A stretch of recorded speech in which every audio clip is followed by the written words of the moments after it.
Team USA holds on to beat Australia 98-92 in tuneup for Paris Olympics. There was a lot for the US Olympic team to like on Monday, and a lot not to like.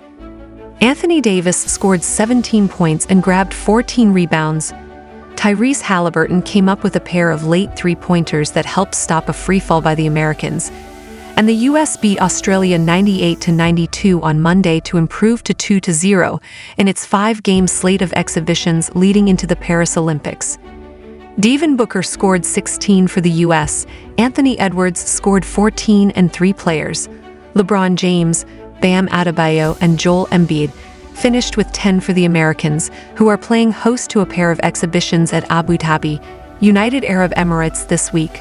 They'll play Serbia there on Wednesday. Jock Landale scored 20 for Australia, which got 17 from Josh Giddey and 14 from Dyson Daniels. The US led by 24 midway through the third quarter, yet saw that lead cut to 6 with 5:5 left after Australia went on a 39-21 run. But Halliburton had the next 6 points on his threes, pushing the lead back to 92-80. Third quarter, we started turning the ball over, US coach Steve Kerr said. We gave up a ton of points at the basket, back cuts, offensive boards, and so the game shifted. It's a good lesson for us. Better to learn that lesson now than later, and this will be a good tape for us to watch. But I give Australia a ton of credit. They were great. They fought.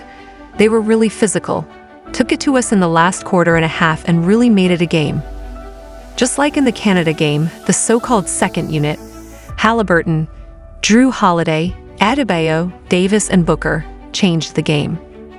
That was the group on the floor when the Americans took a game that was tied at 19-19 with 3:15 left in the first and turned it into a 39-23 lead, a 20-4 run in a span of just over 5 minutes.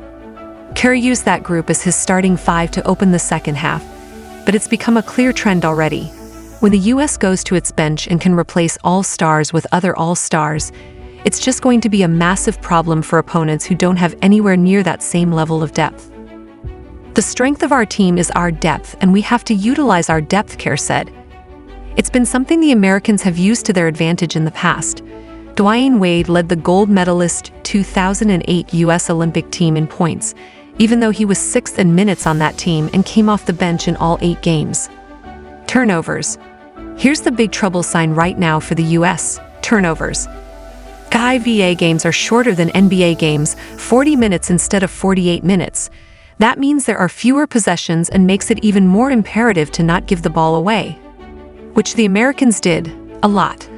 After committing 15 turnovers in last week's exhibition win over Canada, the US had 18 giveaways on Monday, and Australia used them to fuel the comeback effort, getting 25 points off turnovers in the second half alone.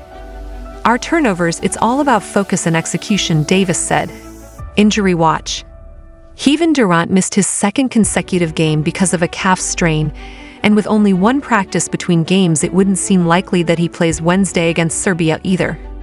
Derek White, who arrived in Abu Dhabi over the weekend and got into his first practice with the team on Sunday, also didn't play. White replaced Kawhi Leonard, who deals with knee issues, on the US roster after the Americans determined last week that it wasn't in Leonard's best interest to play this summer.